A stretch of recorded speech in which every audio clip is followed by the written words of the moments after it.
রাসূল কারীম সাল্লাল্লাহু আলাইহি ওয়াসাল্লাম কর্মনীতি এবং তা পদ্ধতি, কর্মনীতি এবং পদ্ধতির বাস্তবায়ন সম্পর্কে আমরা আজ আলোচনা শুনবো ইনশাআল্লাহ। যদি খুব বেশি বৃষ্টি হয়, বসার যদি অনুকূল পরিবেশ আমাদের না থাকে, তাহলে আমাদের মসজিদে আছে ইনশাআল্লাহ, বাকি সময়টুকু আমরা মসজিদে এই বিষয় সম্পর্কে শোনার জন্য চেষ্টা করব ইনশাআল্লাহ। কেউ আমরা উঠে যাব না। আমরা আজকে কি শুনবো? রাসূল কারীম সাল্লাল্লাহু আলাইহি ওয়াসাল্লামের কর্ম পদ্ধতি এবং কর্মনীতির বাস্তবায়ন। এক কথায় রাসূল কারীম সাল্লাল্লাহু আলাইহি ওয়াসাল্লামের কর্মনীতির বাস্তবায়ন, এটি হচ্ছে আজকের আলোচ্য বিষয়। এই বিষয় নিয়ে আমরা আলোচনা করব ইনশাআল্লাহ। তাহলে এই যে রাসূল কারীম সাল্লাল্লাহু আলাইহি ওয়াসাল্লামের কর্মনীতির যে বাস্তবায়ন, আল্লাহ রাব্বুল আলামিন কোরআনুল কারীম দিয়েই আলোকপাত করেছেন। রাসূলকে উদ্দেশ্য করে আল্লাহ পাক বলছেন, আউযু বিল্লাহি মিনাশ শাইতানির রাজীম, বিসমিল্লাহির রাহমানির রহিম। বিতাড়িত মরদুদ শয়তানের ওয়াসওয়াসা থেকে আল্লাহ পাকের নিকট আশ্রয় প্রার্থনা করছি। দয়াময় পরম দয়ালু আল্লাহ তাআলার নামে শুরু করছি।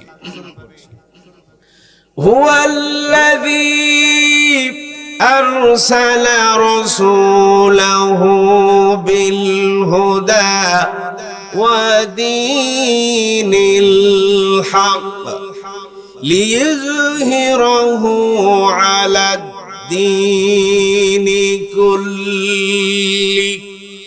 আল্লাহ রাব্বুল আলামিন ইরশাদ করেন, আমি রাসূলকে প্রেরণ করেছি, রিসালাত দিয়ে প্রেরণ করেছি একটি সত্য দ্বীন সহকারে, রিসালাত সহকারে, চিঠি, আল্লাহর প্রত্যাদেশ, আল্লাহর আদেশকৃত কতগুলো আইন ও কানুন দিয়ে আমি রাসূলকে সত্য দ্বীনের বাহক হিসাবে আমি পৃথিবীতে প্রেরণ করলাম।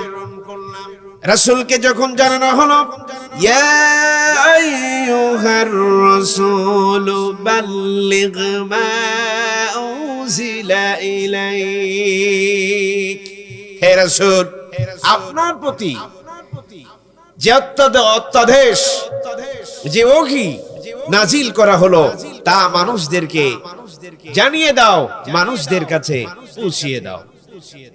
রাসূল কারীম সাল্লাল্লাহু আলাইহি ওয়াসাল্লামের যে আগমন, যে কর্মনীতি, তার বাস্তবায়ন ছিল আল্লাহ রাব্বুল আলামিনের হুকুমাত এই জমিনে প্রতিষ্ঠা করা।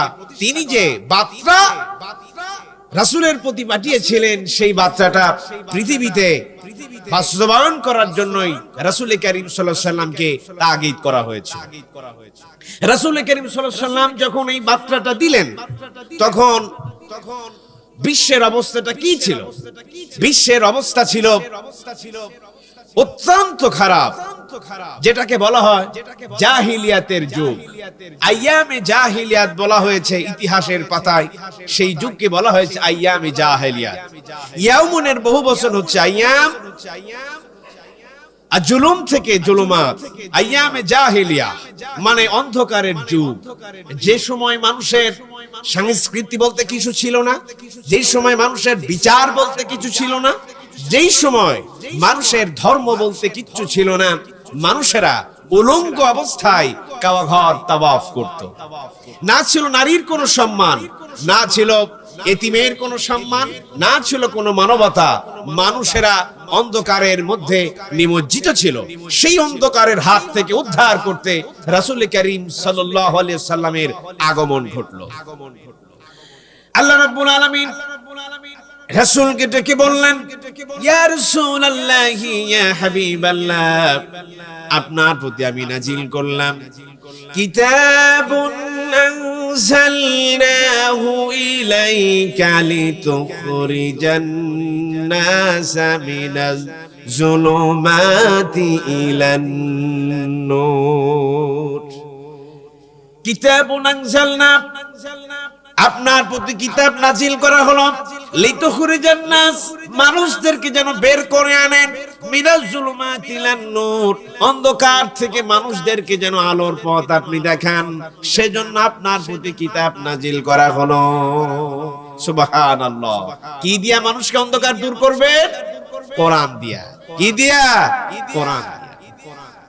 জুলুমাত বলতে অন্যায়, অবিচার, অশ্লীলতা, বেহাপনা, বেপরদা, সুদ, ঘুষ, রাহাজানি, ডাকাতি, খুন খারাপি, মারামারি, হিংসা, বিদ্বেষ, যতগুলি অমানবিক কাজ আছে এবং যত গুমরাহির কাজ আছে, আল্লাহ রাব্বুল আলামিন সব গুনাহের কাজগুলো এক জায়গায় করে যে কথাটা বলেছেন তার নাম হচ্ছে জুলুমাত।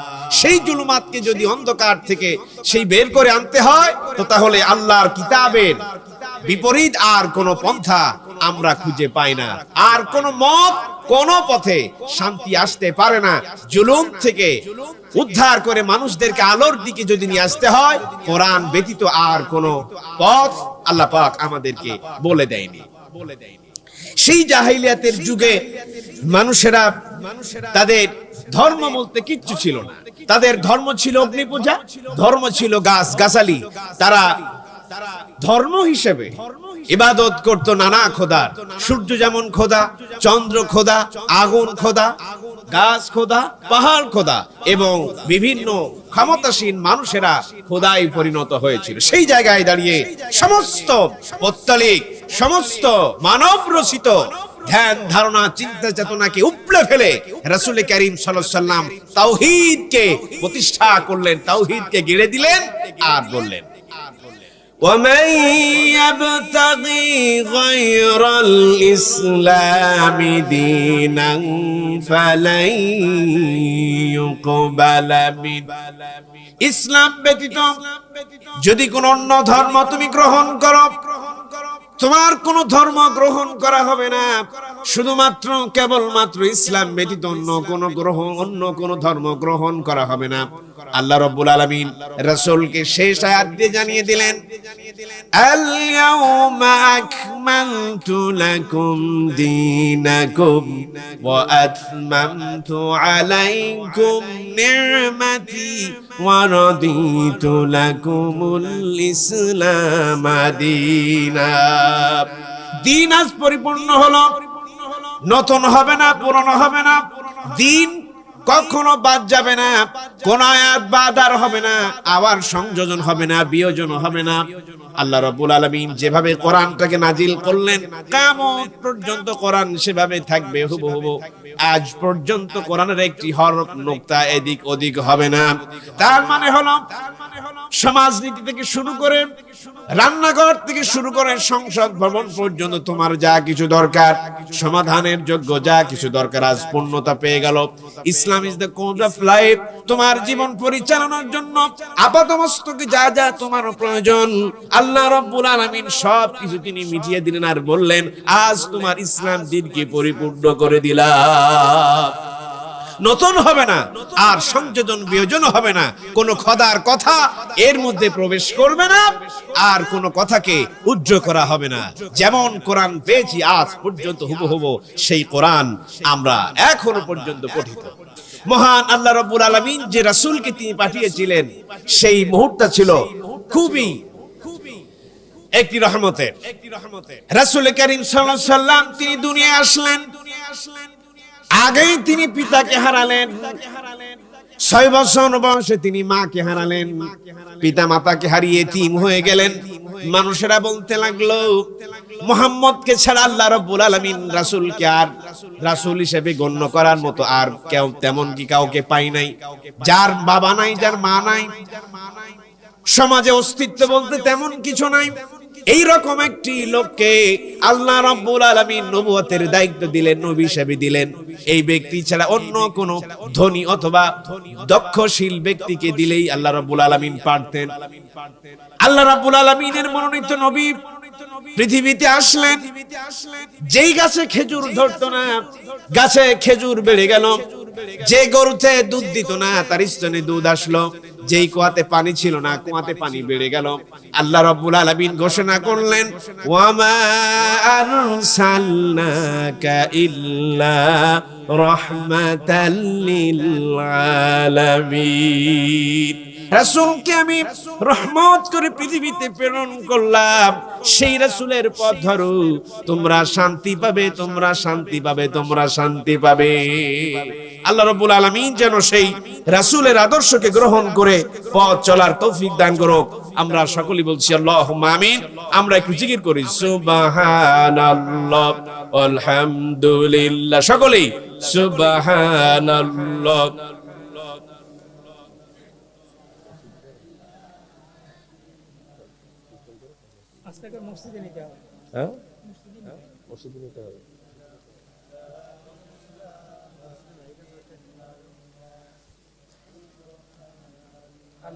আলহামদুলিল্লাহ লা ইলাহা ইল্লাল্লাহ সুবহানাল্লাহ ওয়ালহামদুলিল্লাহ লা ইলাহা ইল্লাল্লাহ লা ইলাহা ইল্লাল্লাহু মুহাম্মাদুর রাসূলুল্লাহ। সম্মানিত উপস্থিতি, আবহাওয়া আমাদের প্রতিকূল থাকায় সাল্লু আলাইহি ওয়া আলিহি। আল্লাহ রাব্বুল আলামিন রাসূল করিম সাল্লাল্লাহু আলাইহি ওয়াসাল্লামের প্রেরণ করলেন, পৃথিবীতে আগমন ঘটালেন। সেই সময়কার মানুষদের অবস্থা পরিবর্তন হয়ে গেল। পৃথিবীর ভৌগোলিক থেকে শুরু করে মানুষের সমস্ত অধিকার এবং মনোবল, তাদের মনস্তাত্ত্বিক চিন্তা চেতনা সব পরিবর্তন হয়ে গেল। কিরকম? বিশ্বনবী জনাবে মুহাম্মদ রাসূলুল্লাহ সাল্লাল্লাহু আলাইহি ওয়াসাল্লাম তিনি পৃথিবীতে আসলেন, মানুষের চিন্তা চেতনার পরিবর্তন হয়ে গেল। চতুর্দিক থেকে ছড়িয়ে পড়ল আব্দুল মুত্তালিবের ঘরে একটি সুদর্শন পুত্র জন্মগ্রহণ করেছে, দেখতে অত্যন্ত সুন্দর। মা আমিনা বলেন, শিশু মুহাম্মদ সাল্লাল্লাহু আলাইহি ওয়াসাল্লাম তিনি যখন আমার কোলে আসলেন, পূর্ণিমার চাঁদ যেন আমার কোলে ধরা দিয়েছে। চাঁদের কাছে চাঁদে ক্ষত বিক্ষত থাকে, চাঁদে দাগ থাকে, চাঁদে কলঙ্ক থাকে, কিন্তু আমার রাসূলের চেহারাতে কোনো দাগ নাই। আমার রাসূল একটি অন্ধকার, ঘুটঘুটে অন্ধকার ঘরের মধ্যে রাসূলকে যখন শুয়ে রাখা হতো, ঘরের রাসূলের সেই নূরের আলোকিত আলোয় গোটা ঘর আলোকিত হয়ে যেত। শিশু মুহাম্মদ এত সুদর্শন, রাসূল করিম সাল্লাল্লাহু আলাইহি ওয়াসাল্লাম পৃথিবীতে আসলেন। মা আমিনা রাসূলকে তেমন ভালোবাসা দিতে পারেন নাই। আরবের লোকেরা প্রথা অনুযায়ী আরবের লোকেরা আরব ভাষী এবং বাগ্মিতা শেখাবার জন্য এবং ভালো আবহাওয়ায় রাখার জন্য মক্কা থেকে ছোট শিশুদেরকে নিয়ে যাওয়া হতো আর তাদেরকে আরবি শেখানো হতো। ভাষা, আরবি ভাষাটা দক্ষ হবে এবং সুন্দর একটি আবহাওয়ায় তারা বড় হবে, এই জন্য ধাত্রী মায়ের কাছে তাদেরকে দেওয়া হতো। রাসূল করিম সাল্লাল্লাহু আলাইহি ওয়াসাল্লামকে নিতে আসলেন সর্বশেষ ভাগ্যবতী মহিলা মা হালিমাতুস সাদিয়া। তিনি সন্তান খুঁজে পায় না, ছেলে অথবা মেয়ে খুঁজে পায় না। আব্দুল মুত্তালিব ঘরের কোণে দাঁড়িয়ে আছেন, দাদা আব্দুল মুত্তালিব ঘরের কোণে দাঁড়িয়ে আছেন। শিশু মুহাম্মদকে নিয়ে আসা হলো।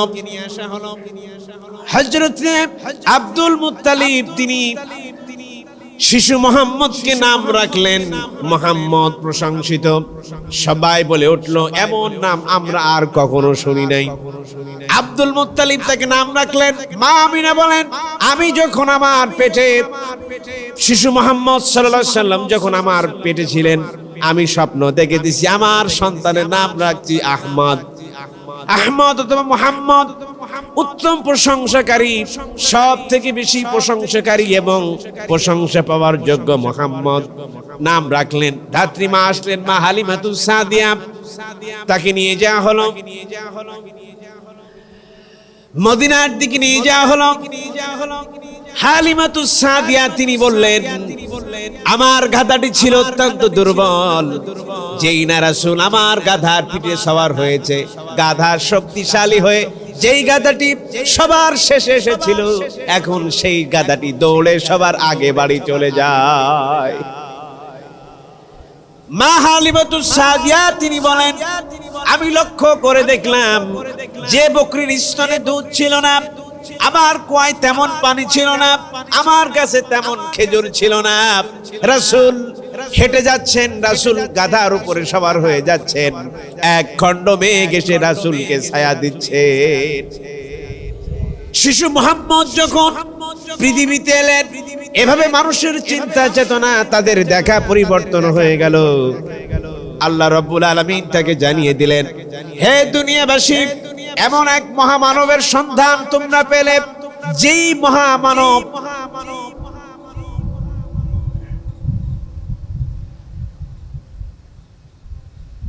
আপনাদের যদি কোনো প্রয়োজনের কথা থাকে সেটা ছাড়তে পারেন।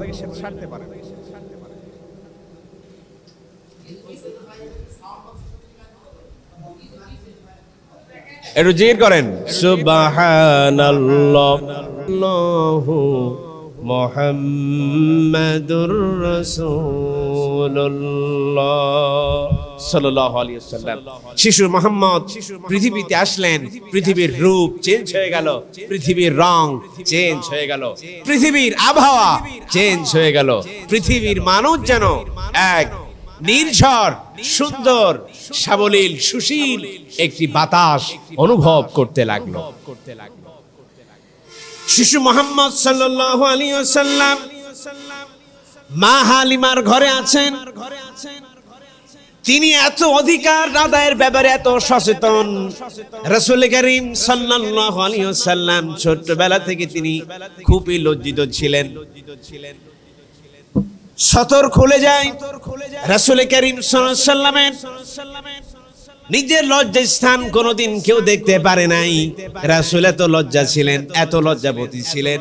রাসূল মা হালিমার যে স্তনটি পান করতেন, নিজের দুধবন যে স্তনটি পান করতেন, তিনি সেই স্তনে মুখ দিতেন না, কারণ একজনের হক আদায় করার ব্যাপারে রাসূল সচেতন ছিলেন।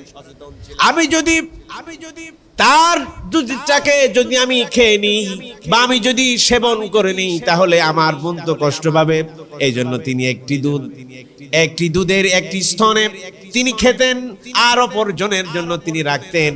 ছোট্ট মুহাম্মদ শিশু মাত্র, কেবল মাত্র বেড়ে ওঠার সাথে সাথেই মানুষের অধিকার আদায়ে সচেতন।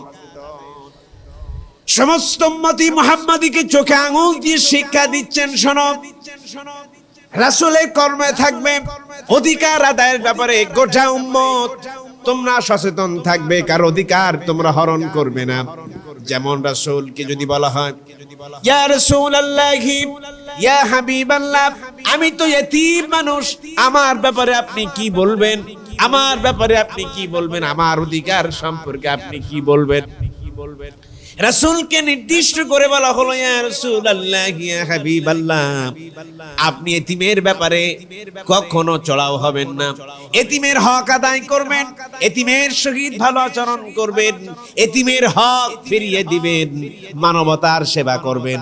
যেখানেই মানবের অধিকার নষ্ট হয়, মানুষের অধিকার নষ্ট হয়, যেখানে মানুষেরা নিষ্পেষিত, নির্যাতিত, কথা বলতে পারে না, তাদের অধিকার আদায় করতে পারে না, ওই মানুষগুলোর অধিকার আপনি ফিরিয়ে দিবেন। এটি রাসূল করিম সাল্লাল্লাহু আলাইহি ওয়াসাল্লামের ছোট্ট জীবন থেকে একেবারে ওফাত পর্যন্ত তিনি এই মিশন চালিয়েছেন। ছোট্টবেলায় শিশু মুহাম্মদ সাল্লাল্লাহু আলাইহি ওয়াসাল্লাম নিজের দুধ বোনের অধিকার ফিরিয়ে দিয়েছেন। তিনি যখন এতিম হয়ে গেলেন, মাকে হারালেন, বাবাকে হারালেন, রাসূল এখন এতিম। আল্লাহ রাব্বুল আলামিন রাসূলকে নির্দেশ করে বললেন, وأما اليتيم فلا تقهر وأما السائل فلا تنهر। এতিমের ব্যাপারে আপনি সচেতন হবেন। আল্লাহ রাব্বুল আলামিন কি আপনাকে এতিম অবস্থায় পায় নাই? আপনি তো এতিম ছিলেন, আপনি তো এতিম ছিলেন। আল্লাহ যখন আপনাকে পেয়েছেন এতিম, এই জন্য এতিমের ব্যাপারে আপনি নিজের অধিকারটাকে আদায় করবেন, এতিমের প্রতি সৎ আচরণ করবেন।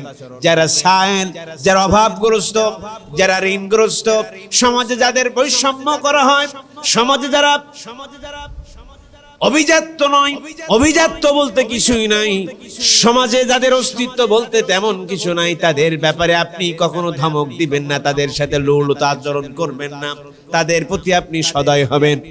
আল্লাহ রাব্বুল আলামিন ছোট্টবেলা থেকে তাকে অধিকার আদায়ের ব্যাপারে সচেতন হতে বলেছেন।